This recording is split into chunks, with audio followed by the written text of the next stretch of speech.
ഇന്ന് ജൂൺ 1 എല്ലാവരും 2 മാസത്തെ വെക്കേഷനൊക്കെ കഴിഞ്ഞിട്ട് സ്കൂളിൽ പോണ തിരക്കിലാവൂലേ. ഒരാൾ രാവിലെ തന്നെ കുളിയൊക്കെ കഴിഞ്ഞ് മണ്ഡപത്തിൽ വന്ന് പ്രാർത്ഥിച്ചിട്ട് പോവുകയാണ് കേട്ടോ. നല്ലൊരു തുടക്കമായിക്കോട്ടെ എന്നൊക്കെ വിചാരിച്ചിട്ടാവും.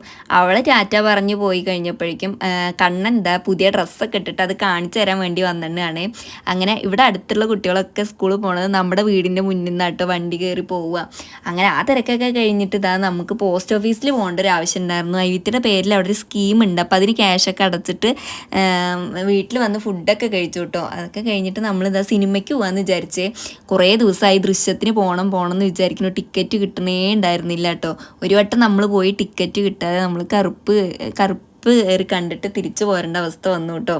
അങ്ങനെ നമ്മൾ അവിടെ നിന്ന് ഒരു ഐസ്ക്രീമൊക്കെ കഴിച്ച് ഏട്ടൻ അപ്പോഴേക്കും എന്തോ ഒരു ഗെയിംസൊക്കെ ഉണ്ടായിരുന്നു. അപ്പോൾ അതിലൊക്കെ കയറിയിട്ടുണ്ടായിരുന്നേ. അതൊക്കെ കഴിഞ്ഞ് നമ്മളിതാ സിനിമയൊക്കെ കണ്ട് പുറത്തിറങ്ങിയിട്ടോ. പറയാതിരിക്കാൻ വയ്യ, അടിപൊളി ഫിലിമായിരുന്നേ. ജിത്തു ജോസഫിൻ്റെ ബ്രില്യൻസ് സമ്മതിക്കുക തന്നെ വേണം. അങ്ങനെ നമ്മൾ സിനിമയൊക്കെ കണ്ട് വീട്ടിലേക്ക് പോന്നു.